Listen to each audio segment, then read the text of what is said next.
A continuación, Economía en 3D.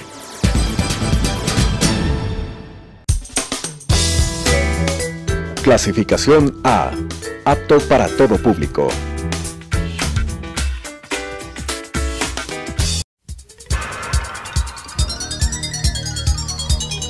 Las opiniones vertidas en este espacio por la producción y dirección del programa son de exclusiva responsabilidad de sus autores y de quienes intervienen en ellos.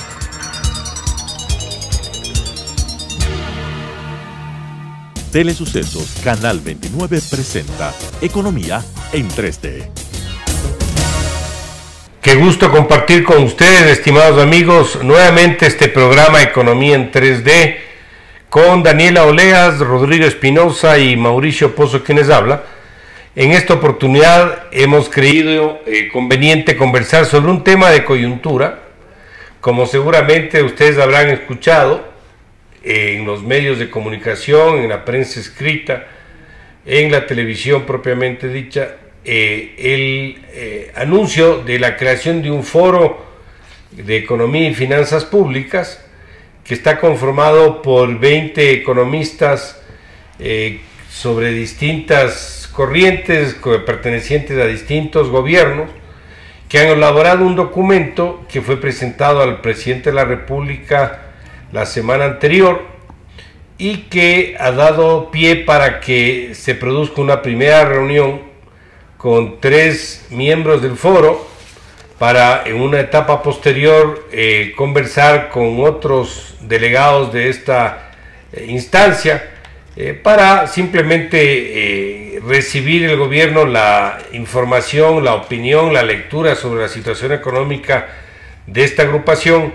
y de esta manera pues alimentarse de una visión sobre cómo está la situación económica y qué alternativas de solución se pueden dar. Sí creo que es importante comentar que en este panel de este programa estamos 2 de los integrantes del foro, Rodrigo Espinosa y el que habla, y sobre esa base tal vez es importante darles una suerte de información previa de cómo se creó este organismo, más que organismo, esta agrupación de personas que conocen y han estado vinculadas al sector público y académico. En primer lugar, en mi caso particular, pensé que era importante hacer un comunicado público buscando la firma de algunas personas. Es más, redacté un borrador de un comunicado, tuve contacto con Alberto Ajique en la ciudad de Guayaquil, le pedí que me dé algún comentario, incorporé el comentario de él y cuando iba a buscar que ese borrador permita ir aglutinando a más personas, recibí una llamada de Marco Flores que tenía la idea de hacer un foro y finalmente lo que se hizo fue juntar las 2 ideas y de ahí nació este foro de economía y finanzas públicas.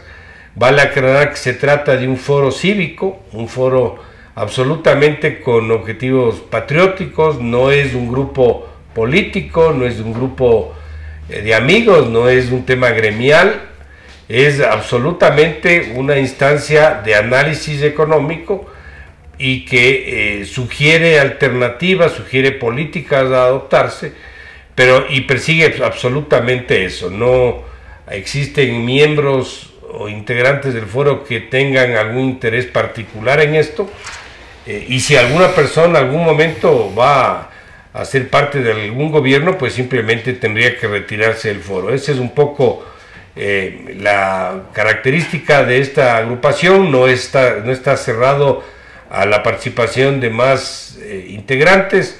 Se inició con 20 personas, pero esto, una vez que pulamos un poco la organización interna, vamos a invitar, o las personas que estén interesadas pueden participar.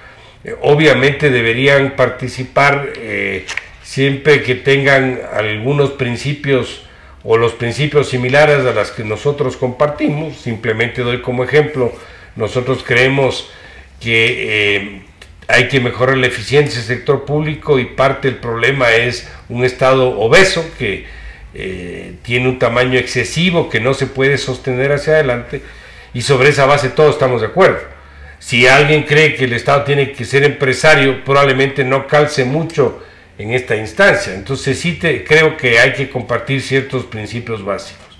Hemos podido aglutinar esas ideas de los distintos partícipes, ex ministros de Economía, ex presidentes, gerentes de bancos centrales, académicos de distintas generaciones, profesores, alumnos otros, y sobre esa base pues hemos podido armar este foro que no somos clonados. Obviamente tenemos distintas posturas sobre temas particulares, pero hemos tratado de unidos todos en el espíritu de colaborar con el país y promover una discusión sobre temas económicos que sea de beneficio para el Ecuador. Así que esto como un tema simplemente introductorio, yo añadiría solamente un primer elemento para darles el espacio que conversen mis compañeros de mesa.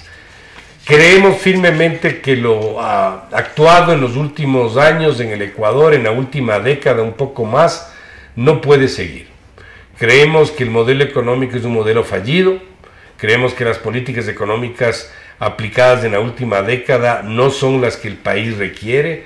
Eso nos ha llevado a profundos problemas actuales y sobre esa base estamos sugiriendo que se haga un cambio de forma y de fondo a la conducción económica. Y esto estamos todos los que hemos suscrito este documento de acuerdo y probablemente muchas otras personas también lo están. Así que con este primer mensaje que consta en el documento, quiero dar espacio pues a mis compañeros de la mesa para que den sus impresiones sobre este particular.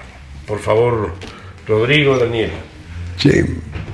Bueno, el motivo por el cual yo ingresé a este grupo es por mi preocupación respecto a la situación económica del país, que le veo bastante grave. Entonces, y que requiere realmente de un manejo extremadamente eficiente para que el país pueda salir. Extremadamente eficiente desde el punto de vista del sector público principalmente y del sector privado. Por muchos motivos. Se requiere un incremento de la productividad y un adecuado, muy adecuado manejo del sector público.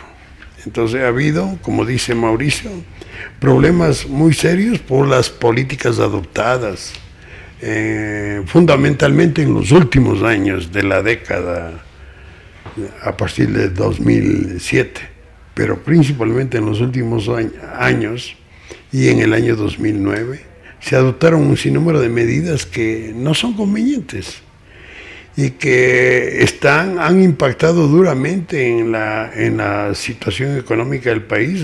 La pobreza en el país ha ido incrementando en los últimos años.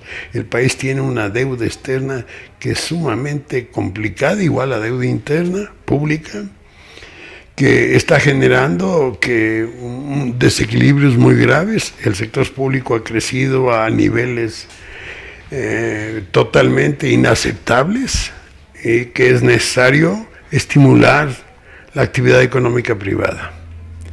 Y adicionalmente, un aspecto que me preocupa a mí sobremanera es la situación del sector externo de la economía. El Ecuador se ha cerrado al mundo y el Ecuador, como país pequeño, necesita una apertura total, diría yo, para poder lograr una actividad económica que genere empleos adecuados. ¿No? Las exportaciones son muy importantes para fortalecer la dolarización y para generar empleos adecuados. Igual la inversión extranjera directa, que en el Ecuador ha sido concentrada casi exclusivamente en sectores como el petróleo, la minería, pero esto tenemos un problema de la inversión extranjera desde hace algunos años, que se concentra en determinados sectores y no ha llegado, por ejemplo, inversión extranjera a sectores como el agrícola, el sector manufacturero, el sector de turismo, que requiere también esas inversiones, digamos, ese tipo de apoyo para que el país pueda lograr realmente una actividad económica que permita crecer al más del 5% y que permita realmente lograr un mejoramiento en la en el nivel de vida de los ecuatorianos. Entonces ese ha sido el motivo fundamental para que yo haya participado en este foro. Gracias, Rodrigo. Quisiera simplemente anotar antes de que nos dé su opinión, Daniela, que todas las personas que integramos este foro hemos venido opinando sobre temas económicos en los últimos años. Hemos sido muy activos. Yo en lo personal he estado permanentemente en medios alertando sobre los problemas. Así que esto lo que hace es simplemente compendiar lo que hemos venido diciendo, y lo vamos a seguir haciendo. No vamos a callar de alguna manera. Creemos que nuestra responsabilidad con el país es para decir las cosas con un afán obviamente constructivo. Aquí no queremos afectar al gobierno, más bien queremos ayudarle al gobierno. Y sobre esa base seguiremos opinando ahora, más adelante, sobre temas un poco más puntuales y particulares. Esta es una primera entrega que hace pues un análisis un poco más general. Cuando yo leí el documento, a mí me alegró mucho porque el documento lo que hace es hacer una propuesta por parte de un grupo de profesionales con mucha experiencia, con mucho conocimiento, y la idea es una propuesta para ayudar al gobierno a que nos vaya bien. Y claro, la idea de fondo es asegurar que las personas todas accedan a las mismas oportunidades, es lo que estamos diciendo. O sea, ¿cómo? Con una forma de ver la economía que no necesariamente es contrapuesta a lo que dice el gobierno. Entonces, a mí me pareció excelente, una muy buena propuesta, y es bueno que existan este tipo de propuestas porque es justamente la idea de que todos debemos remar para el mismo lado. Ahora, yo le escuché al ministro el día de ayer en una entrevista, y él decía que este tipo de propuestas lo único que hacen es decir lo que todo el mundo está diciendo y que todos estamos de acuerdo en esto, que nadie puede estar en contra de reducir el déficit, que él lo que sí quisiera es tener unas propuestas de cómo se puede hacer la reducción del déficit, porque en principio las propuestas del foro es lo mismo que el programa económico del gobierno está diciendo, y que lo que él cree es que estas propuestas lo único que buscan es tratar de mantener el status quo, porque la propuesta del gobierno es tratar de ayudar a las pequeñas y medianas empresas mediante ciertos incentivos, y que es algo que nunca antes se había hecho, que esta es la primera vez, y que es de eso lo que molesta tanto a los grandes empresarios, el hecho de tener que dar un poco más para ayudar a los que generan mayor cantidad de empleo. Entonces, lo que yo veo es que esta propuesta no va en ese sentido, que es al contrario, no es un tema de contraponerse a lo que diga el gobierno, sino simplemente ayudar a que el gobierno logre sus objetivos, tal vez con una mirada distinta que el ministro no está viendo, porque la impresión que a mí me dio es que el ministro se sintió personalmente aludido. Si me permites una cosa, claro, lo que dice Daniela, mira, hay un error, ¿no?, que dice eso, que divida la producción entre pequeñitos, medianos y grandes. El momento actual necesita que la producción, necesita que la actividad económica crezca de una manera eficiente. Y en este momento, desde un punto de vista práctico, quienes más instrumental tienen para lograr un mayor crecimiento son las grandes empresas. Mira, las grandes empresas necesitan un pequeño apoyo para inmediatamente generar un crecimiento en la economía. Un crecimiento en la economía, por lo general, que genere empleo adecuado. Eso no quiere decir que nosotros estemos favoreciendo al rico. Lo que estamos favoreciendo es a todos los ecuatorianos, porque ellos tienen la capacidad, tienen el potencial para generar un crecimiento importante, y ese crecimiento importante genera más recursos al fisco. El fisco puede utilizar esos recursos para mejorar las oportunidades de los ecuatorianos, dándoles una mejor salud, una mejor educación, destinando esos recursos realmente a resolver los problemas de la pobreza. En eso estamos todos de acuerdo. Pero digo, si yo introduzco recursos hacia la pequeña y mediana empresa, el efecto que voy a tener en la actividad económica no va a ser igual que con las medianas y grandes empresas. que tienen un potencial de crecimiento mucho mayor y que ya algunos de ellos tienen una experiencia que lo que requieren es modificaciones que les permitan inmediatamente producir. Entonces, eso hay que tomar en cuenta, que desde el punto de vista práctico, eso es lo que se necesita. No es ideológico, no es que se quiera ayudar a las grandes, no. Lo que queremos es que las grandes produzcan más para beneficio de todos y sustancialmente de los que menos tienen. Yo quiero abonar en esta dirección de lo que está diciendo Rodrigo.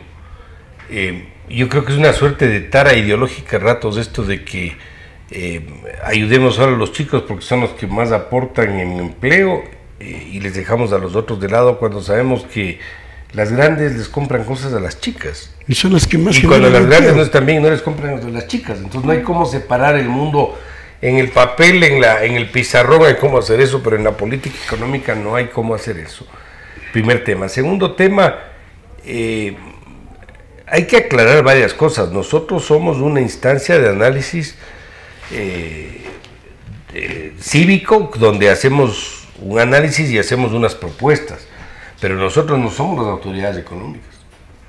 Fuimos autoridades económicas, pero este rato no somos autoridades económicas, por lo tanto, las decisiones, qué partida cortar o qué no gastar, no es nuestra, es decisión del gobierno, así que mal nos puede decir el ministro que le digamos cómo hacer su trabajo. Él tiene que saber cómo hacer su trabajo, pero para que vean que podemos darle sugerencias, le voy a dar solamente dos cortas. 2.500 millones de dólares en intereses anuales paga el Estado por la deuda pública, por la forma como creció la deuda pública. Un replanteamiento de la deuda, donde se renegocie, se replantee, se reperfile y podamos canjear parte de la misma, de plazo corto a plazo largo y tasas menores, le puede dar, a mi criterio, un ahorro de al menos 1.000 millones de dólares. Sí. Solo ahí tienes en gasto corriente un ahorro de 1 punto del PIB. ¿Quiere que le diga otras formas de ahorro, ministro? No me sé de memoria las partidas. 60.000 vehículos en el sector público. Multiplica 60.000 por 300 o 400 dólares por mantenimiento por vehículo. Ahí tienen otro valor. La venta de inmuebles para que dejen de gastar. Me parece increíble que hay instituciones públicas que no fueron a la plataforma financiera y sigan en sus antiguas oficinas. O sea, el nivel de desperdicio es gigantesco. Le doy un tercero. No llenen ninguna vacante y eviten la inequidad entre el nivel salarial del sector público y del sector privado. Ahí tienen otra forma de ahorro de mediano y de largo plazo que pueden ir realizando. Y lo de fondo, definan el rol del Estado. ¿Para qué está el Estado? ¿Por qué el Estado tiene que estar metido en todo lado? ¿Por qué el Estado tiene que ser empresario? El Estado no es empresario en ninguna parte del mundo. Solo en Cuba y les va mal, y en Venezuela les va pésimo. El Estado está para dar servicios de calidad a la gente, no está para tener gasolineras, ni importadoras, ni farmacéuticas.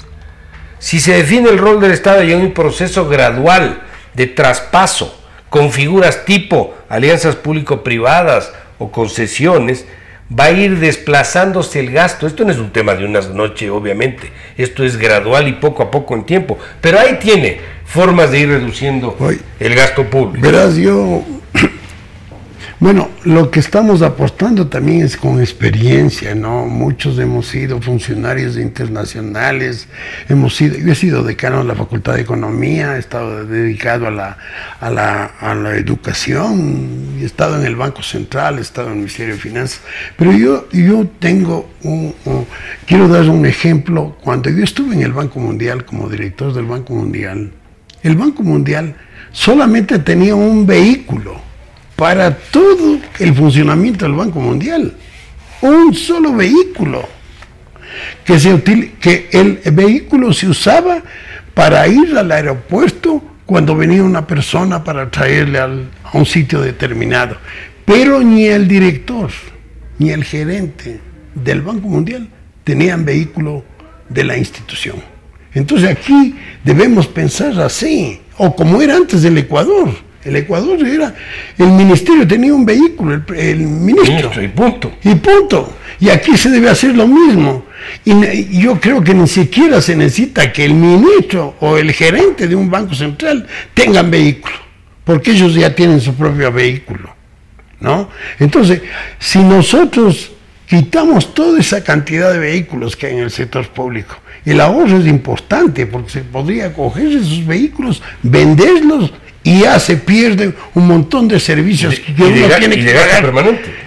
Y que uno tiene que pagar gasolina y todos los gastos de mantenimiento de los vehículos. Eso es una cuestión que el país puede hacerlo. Y eso es un ahorro importantísimo. Y eso va a generar un aplauso del público. Claro, hay muchas decisiones, ¿no, Rodrigo? Fíjate, algún ejemplo yo he dado en privado y no tengo por qué no decirlo en público. El municipio de Guayaquil. Los concejales del municipio tienen una dieta por sesión. Nada más. Los concejales de Quito, obviamente estoy hablando ahora de todo el sector público, no solo del gobierno central. Los concejales de la ciudad de Quito, ¿qué tienen? Oficina, asesores, asistentes, pagan celular, tienen vehículo, chofer. O sea, la diferencia de gasto es abismal. Por eso es que tienes este tipo de excesos que se para apoyar lo que tú estás diciendo. Aquí, por ejemplo, hay directorios de todo. Directorio de la Corporación Financiera Nacional, Banco Central, de un montón de instituciones. Y todos pagan dieta a los miembros que van a ese directorio a trabajar por horas. Eso no debe ser pagado. No tiene por qué ser pagado. Es parte de la función. Es parte de la función. Entonces, ahí también otro ahorro importantísimo que el ministro escuche. ¿No? Es un ahorro importantísimo que se puede hacer y permanente, como dice Mauricio, porque eso ya sería para futuro. Y así hay un sinnúmero de gastos en el sector público que son impresionantemente altos. Arriendo de locales, de oficinas. Recuerden cuánto costaba el arriendo de la oficina que le pusieron como ejemplo por ahí por la Bosmediano, en Bellavista Alta, para la Superintendencia de Control de Poder de Mercado. Si no me equivoco, ahí estaba operando. Y tenía un arriendo de $20,000 mensuales. O sea, hay un exceso por el lado que le quieran ver, pero vale aclarar, ese no es nuestro trabajo, es trabajo del gobierno y para eso está. Pero le estamos dando algunos ejemplos. Otro es cuando salen de viaje, los viáticos. Los viáticos deben ser para cubrir la alimentación y la estadía. Y no para shopping. Y no para shopping. No, y no para conseguir ahorros.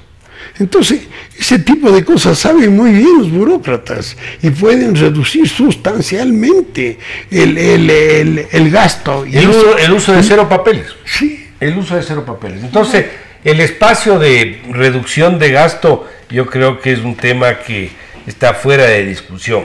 Y obviamente ahí se requiere, sí, la convicción de las autoridades y del gobierno para hacer las reducciones que corresponden. Ahora mira otra cosa, el sector público paga mucho más que el sector privado. Los salarios del sector público son más altos que los del sector privado y la productividad no es la misma. Entonces hay un problema.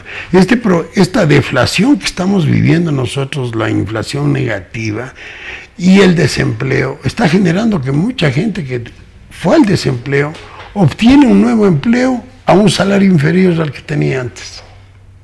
Bueno, creo que el gobierno podrá percibir que sí existen alternativas de reducción y lo decimos quienes estuvimos en funciones públicas en su momento. Vamos a entrar a una primera pausa, continuamos en un momento más. Enseguida volvemos, Economía en 3D.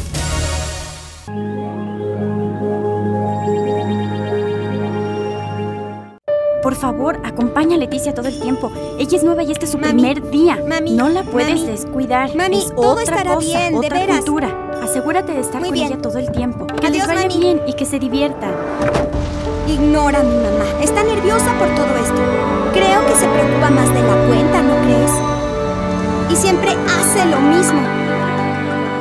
Así que, ¿estás lista para entrar al horripilante castillo de los espantos? Y la verdad, en serio, es tan aburrido que no sé cómo se les ocurre que tengamos que venir aquí diario. ¿Y cuántas escuelas hay donde tú vives? Ni una.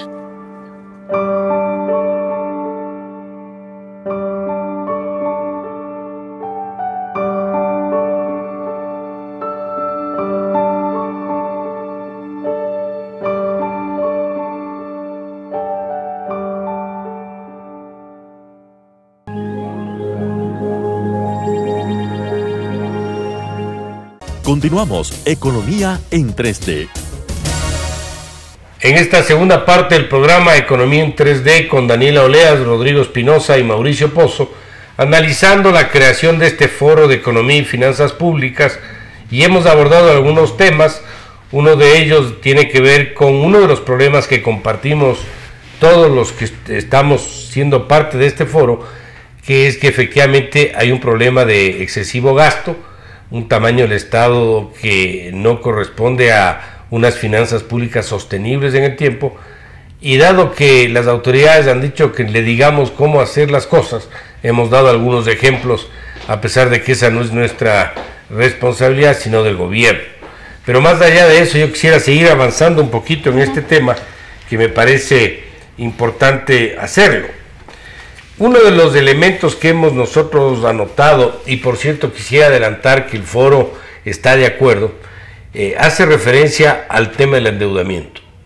El foro está de acuerdo con la creación de esta comisión promovida por la Contraloría para que haga un análisis del tema del endeudamiento en el Ecuador. Es, creo yo, una conformación integrada por personas que conocen de la materia bajo distintos ángulos, el ámbito legal, el ámbito económico, el ámbito financiero, y creo que eso puede ser de utilidad para que de una vez se transparente este tema y se conozca la realidad. Hasta ahora las cifras que el gobierno saca son cifras cada vez distintas, en el mismo gobierno hay difusiones diferentes, y yo creo que este es un tema sobre el que hay que trabajar. Tal vez yo decir inicialmente sobre esto que el endeudamiento público en cualquier país medianamente bien manejado debe reunir ciertas condiciones fundamentales.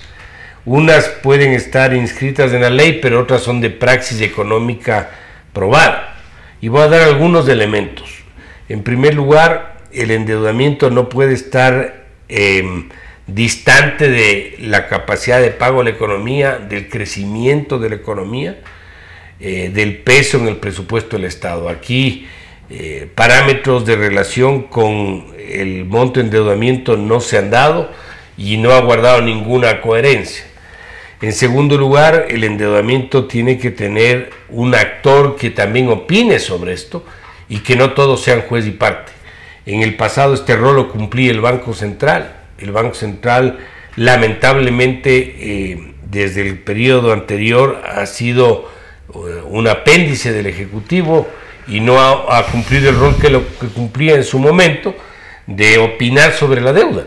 Y la Junta de Planificación también era otro que tenía que dar un el Banco Central, el CONADE que se llamaba, el Consejo Nacional de Desarrollo, y el Comité de Crédito. Claro, pero había una suerte de un tercero confiable que se llama, que dé una opinión sobre estos temas. Ahora es el mismo gobierno que se juzga y opera.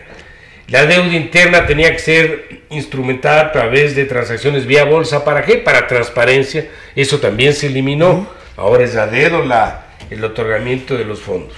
Si la deuda era contratada para pagar deudas anteriores, debía estar en mejores condiciones. Inclusive tengo entendido que eso todavía está en la ley, en mejores condiciones que las previas. Eso no está tampoco respetado. Se han emitido papeles en peores condiciones que las anteriores, y esto va en contravía también de igual manera. El destino del crédito, siempre estuvo vigente el que sea para gasto de inversión y no para gasto corriente.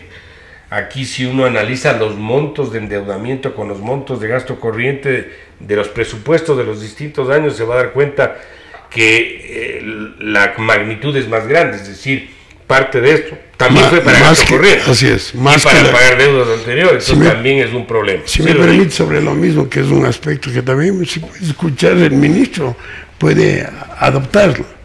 Yo recuerdo que en la década de los 70 se adoptó una política que existía una prohibición de endeudamiento externo que financie gastos locales, o sea, gastos que se puedan hacer aquí en el país.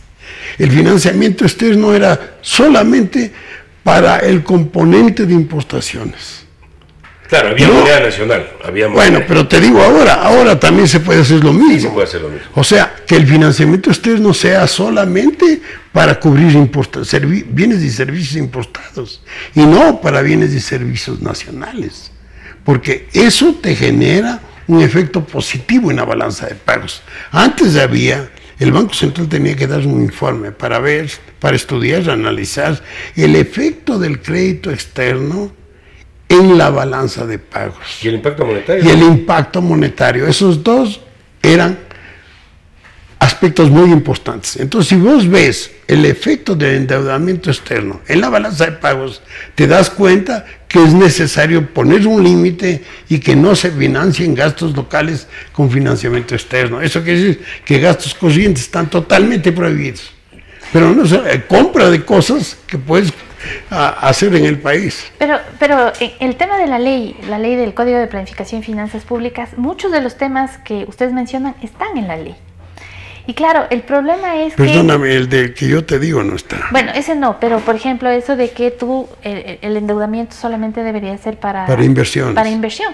Eso sí está. Eso sí está. El problema es que aunque esté en la ley, no se ha cumplido muchas de las cosas que estaban ahí. Y eso también significa que el control no ha sido eficiente. Porque aunque la ley diga lo que diga, no hay control. No hay control.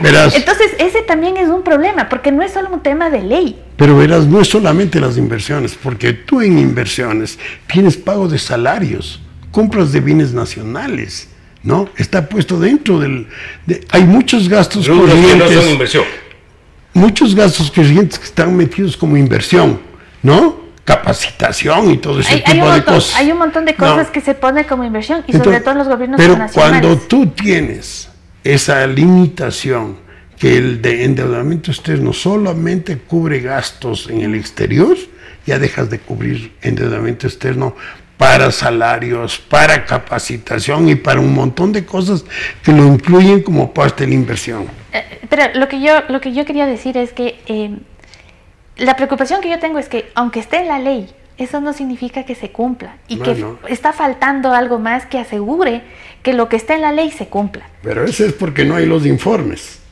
Porque no hay los informes que había antes del CONADE, como dice, del Comité de Crédito Externo y del Banco Central, porque ahí analizaban para qué se va a usar esos recursos. Y ahí sí tenías que poner exactamente con un proyecto qué ibas a hacer de inversión. Y requerías informe de Contraloría, Fiscalía, Procuraduría, todo. Entonces ahí tenías vos, era un proyecto, la inversión no era así como hacen ahora, ¿no? La inversión era para financiar un proyecto de inversión. Entonces en ese proyecto de inversión se señalaba cuáles son los rubros que vas a financiar. Por eso es que se podía distinguir lo que era gastos locales y lo que era importaciones.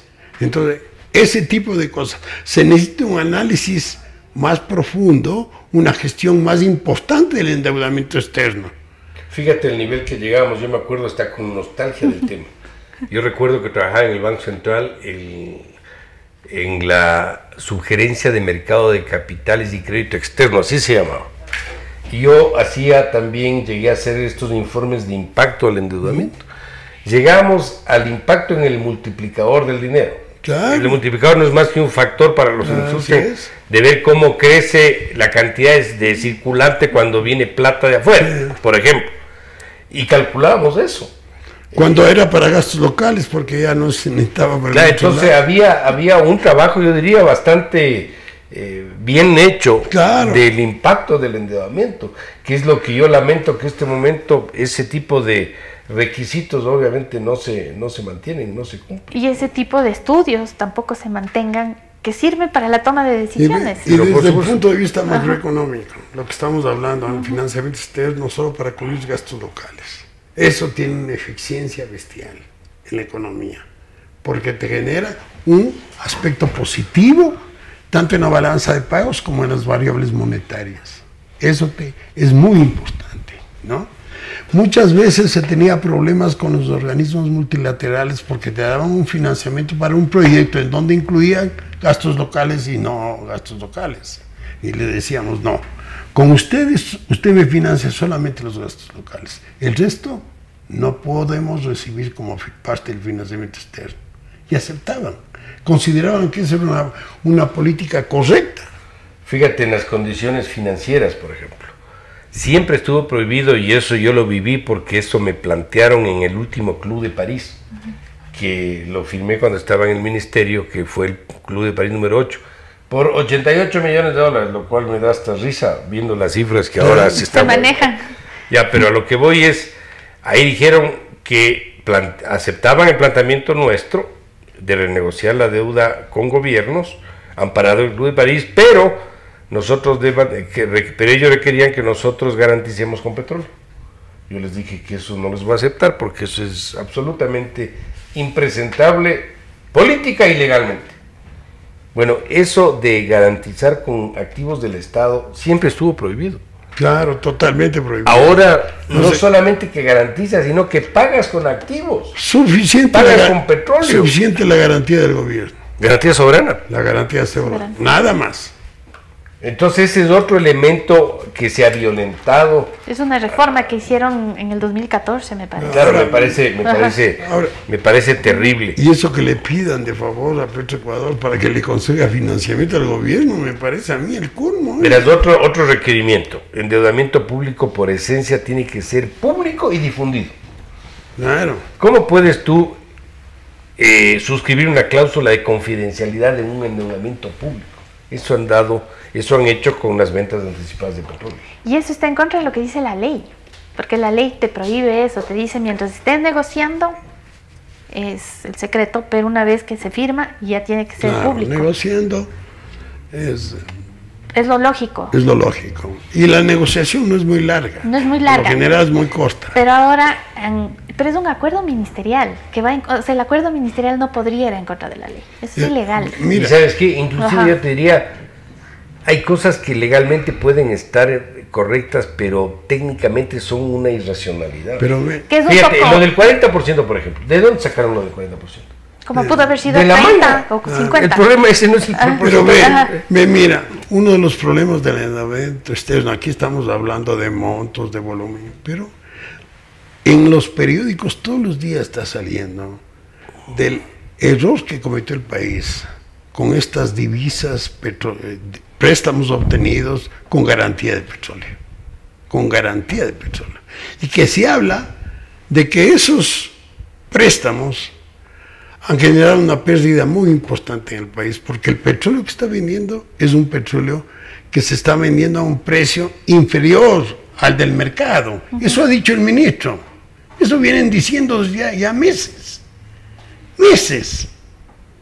El ministro, que ha señalado este ministro también, que tiene que refinanciar, que tiene que renegociar, se están demorando demasiado.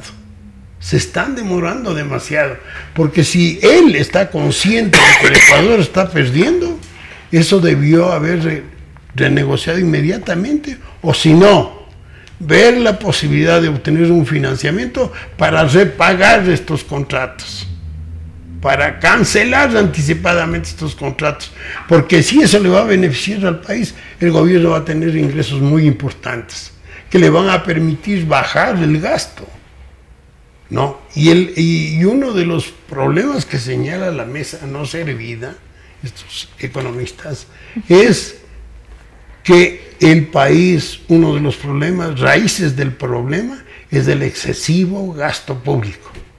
Excesivo gasto público que no tiene nada que ver con productividad, porque ha habido excesos de gasto que han sido improductivos, que está afectando ¿a quién? A los pobres, a los grupos de ingreso bajo, que son esos recursos tienen que destinarse para una mejor calidad de la educación, para que la atención de salud sea cada vez más amplia y puedan permitir con eso que los ecuatorianos tengan más oportunidades en el futuro. Yo había puesto un ejemplo en estos días en algún medio de comunicación, un poco para que se entienda cómo ha evolucionado el tema de la deuda pública en general. Y decía, en el año 2010, porque la verdad es esa, según las propias cifras oficiales, el 16% del PIB era la carga de la deuda. A la última fecha, más o menos, el 60% del PIB es la carga de la deuda. ¿Qué significa eso? que una persona que ganaba $1,000 en el 2010 debía $160 de su ingreso. Esa misma persona ahora gana $10,000. No es que no ha subido el ingreso, claro que ha subido, pero ya no debe los 160, sino debe 6,000. Un poco lo que quiero ilustrar con esto es que el Estado no es que no ha tenido ingresos, y no es que estos ingresos han sido pocos, sino que encima de eso se ha endeudado, que es la explicación de la política procíclica que se llama, que ha generado el sobreendeudamiento producto del propio desorden. Y otra cosa que hay que tener en cuenta, lo que se dice en el mundo, ¿no? A veces nosotros somos muy aldeanos, digo yo. Tenemos que mirar el mundo. Te he copiado ese calificativo. No, tenemos que mirar el mundo. Y en Europa se señala, la Comunidad Económica Europea, que constituye un semáforo rojo cuando un país tiene un déficit que alcanza el 3% del PIB. Aquí tenemos desde el 2014 déficits que son el 5, el 6 y el 7, que casi cercano al 7. Y no nos importa esto, no miramos lo que pasa. No, y no solo eso lo digo, te interrumpo, el propio ministro ha dicho que cuál es el problema. O sea, hay otros países que tienen el 6, el 7% del PIB. Eso lo dijo en algún medio de comunicación. Pero en eso sí está totalmente, es falso eso. No hay ningún país latinoamericano que no sea Venezuela que tenga déficit fiscal. En la región no, pero yo creo que citaba a Francia y no recuerdo, yo no me acuerdo las cifras. Cuando estamos hablando en los países desarrollados, el financiamiento del déficit es totalmente diferente. Totalmente. Porque ellos tienen capacidad de pago, mira. Y de atracción de inversiones. Sí, en los Estados Unidos, por ejemplo, no es el sector público el que financia el déficit. Esto viene de todo el mundo, que compran papeles americanos. Así es. Entonces, es totalmente diferente. Es otra realidad, totalmente de acuerdo. Es como si viniera inversión extranjera aquí a financiar el déficit. Así es, así es. Vamos a entrar en una segunda etapa de pausa y continuamos inmediatamente. Enseguida volvemos. Economía en 3D.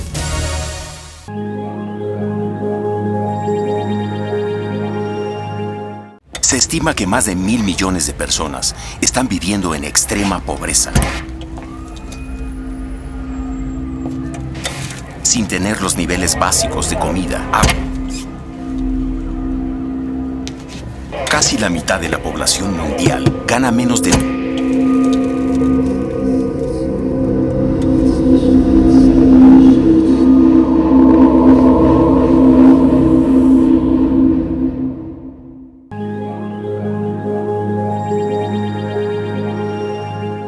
Continuamos. Economía en 3D. Estimados amigos, la tercera parte del programa Economía en 3D con Daniela Oleas, Rodrigo Espinosa y Mauricio Pozo.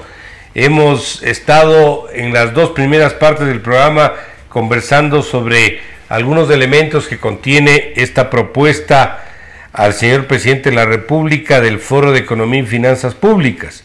Hemos hablado del tema del presupuesto del Estado, del tema de la deuda. Quisiera entrar al tema de las reservas internacionales, que es un tema que creo es de importancia para la sanidad también de la situación económica. ¿A qué me refiero? Las reservas internacionales, para conocimiento de los que nos escuchan, está constituido por los recursos que tienen en el balance el Banco Central en el activo, y que provienen de los depósitos que hacen las personas jurídicas, me refiero a las instituciones públicas, me refiero a los bancos privados, a los bancos públicos y al propio gobierno en el Banco Central.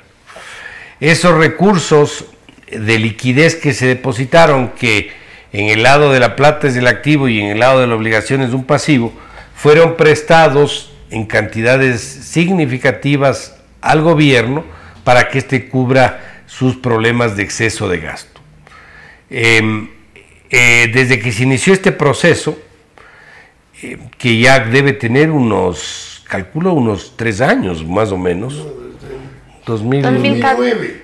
No, un poco, no tanto. No, digamos, en el 2009 fue la primera inversión doméstica en papel que se entregó a la banca pública. Bueno, se ha prestado, los saldos prestados al sector público ascienden a 5.800 millones de dólares y a la banca pública aproximadamente unos 2.000 millones de adicionales. Estamos hablando de que realmente le ha prestado 8.000 millones. Pero de los 5.800 prestados al gobierno, le, comillas, paga al Banco Central mediante la entrega de títulos, valores, acciones de entidades públicas como la propia CFN. Por cierto, cotizado esto a un precio de 1 a 1 la acción, que no hay ahora en el mercado ningún banco que tenga ese precio, y por otra parte papeles que no se pueden hacer liquidez, es decir, le cambiaron dólares por un documento que no tiene valor este momento. Entonces, esto ha sido algo que ha venido utilizándose de manera intensa en las últimas fechas, en los últimos años, diría yo. Y claro, la explicación de las autoridades públicas ha sido de que la plata no puede estar ociosa, que hay que usar estos recursos, y hace pocos días el ministro ha dicho que si eso no se hacía, la dolarización no podía seguir vigente en el país.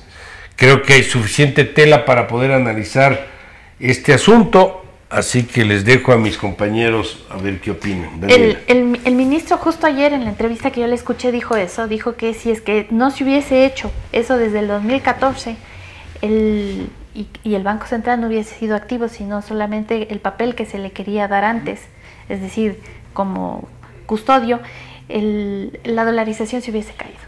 Y él mantenía que esta propuesta que se hace desde la mesa, es una propuesta que no va en un sentido propositivo con las necesidades del país. Si me permites, verás, el financiamiento del Banco Central del Gobierno no es que tenía un impacto negativo en la dolarización. ¿Por qué tiene un impacto negativo en la dolarización? Porque el financiamiento que sale del Banco Central es una creación de dinero primario, que se llama. Ese dinero primario va a depositarse en la banca y la banca genera dinero secundario. O sea, eso que salió del Banco Central se convierte en una cantidad muy grande. Y eso tiene un impacto, porque son recursos que no son orgánicos, como se decía antes. No tiene respaldo. No tiene el respaldo de verdes. Ese es uno de los problemas que va contra la dolarización, como primera cosa, ¿no? Entonces, el problema es que los gastos excesivos del sector público no fueron cubiertos con crecientes impuestos, con deuda externa, sino que además succionaron recursos del Banco Central y del Instituto Ecuatoriano de Seguridad Social. O sea, si no se hubiera cometido, yo digo, la tontería de crecer tanto en gasto público, nosotros no hubiéramos necesitado de crédito del Banco Central. No es que eso salvó la dolarización, todo lo contrario. Esto está afectando gravemente a la inflación, a la dolarización, porque está creando liquidez inorgánica. A lo mejor el señor no sabe, porque eso sí puede saber un profesor de monetaria. Además hay otro tema que es importante. La foto del 2007 respecto al 2017 en la relación reservas internacionales, reservas bancarias, es decir, encaje, era más o menos 5-1. Es decir, por $1 de encaje bancario había $5 de reservas internacionales. ¿Sabes cuál es la relación ahora? 0,5. Es decir, por $1 tiene 0,5 de respaldo. Es decir, se dio la vuelta totalmente el tema.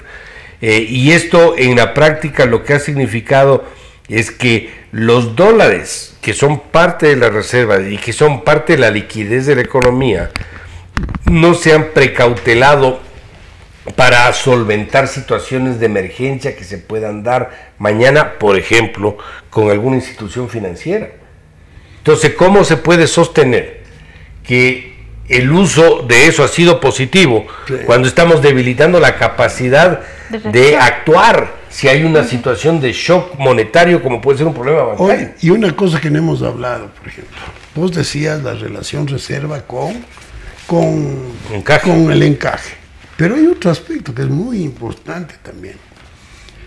Las reservas monetarias internacionales siempre estuvieron recursos del Banco Central y los depósitos que recibía, del gobierno, de la banca, del sector privado, que algunos recursos de las instituciones del sector público también, empresas y los gobiernos locales. Eso es lo que forma parte de la reserva. Pero había un pedazo importante del Banco Central en esos activos. Esos activos en la década esta ganada, entre comillas, fueron utilizados por el gobierno, le dejaron sin patrimonio al Banco Central. El Banco Central tenía recursos en las reservas. Por ejemplo, financiamiento que le había dado el gobierno antes, que le dio ese famoso bono de 1,000 y pico de millones de dólares, ¿no? Eso el gobierno decidió que no valía sino 0, le borró del balance. El gobierno decidió que cuando hay una revaluación del oro sin vender, sino contable, el valor de la revalorización del oro le entregue al Tesoro Nacional. El gobierno decidió que las utilidades del Banco Central pasen al Tesoro Nacional y el gobierno decidió que los recursos que le daban al Banco Central provenientes del Fondo Monetario Internacional, como el aumento de los derechos especiales de giro que recibió el país, esos recursos no queden en el Banco Central para fines de balance de pagos, sino que vaya a los recursos del gobierno, los préstamos que ha recibido del fondo. Esos recursos no quedan en el Banco Central, sino que van a la cuenta del Tesoro Nacional. Entonces, la cantidad de recursos que el Banco Central tiene en las reservas es negativo porque se comieron el patrimonio del Banco Central. Se comieron el patrimonio. Y aquí mira, cuando una institución financiera tiene una reducción de patrimonio, la superintendencia de bancos tiene que dar un visto bueno, tiene que dar un informe. Aquí no ha habido nada. Nunca ha habido un informe de la superintendencia. Una de las gerentes del Banco Central, la primera que fue, pidió a la superintendencia de bancos que le autorice una reducción del patrimonio. Pidió ella. Desde ahí no se ha vuelto a pedir nada. Y la superintendencia de bancos ciega. O sea, y hay también un tema de control. Un tema de control, bueno, del seguro social. Pero también es un tema el seguro de es control. el mismo tema, que supuestamente le controla la superintendencia y no ha dicho absolutamente nada. Fíjate lo que es que utilices un tema contable, que es que el precio se aprecia del oro. Y ese aumento le succionas en liquidez, es como que tu casa sube de precio y tú empiezas a gastar más. ¿Sí? ¿Sí me entiendes? O sea, no tiene sentido. Una cosa contable le entregas al gobierno. Sí. Entonces eso se hacía con el Banco Central hasta que le dejó al Banco Central que no tiene patrimonio.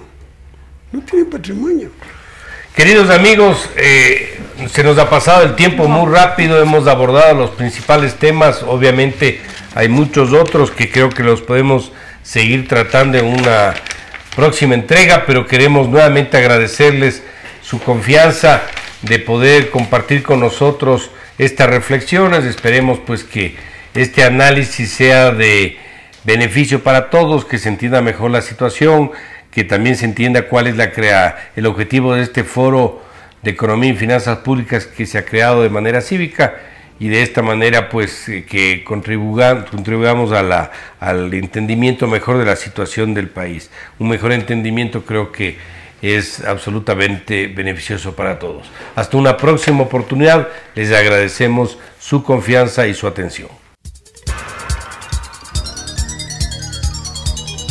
Las opiniones vertidas en este espacio por la producción y dirección del programa son de exclusiva responsabilidad de sus autores y de quienes intervienen en ellos.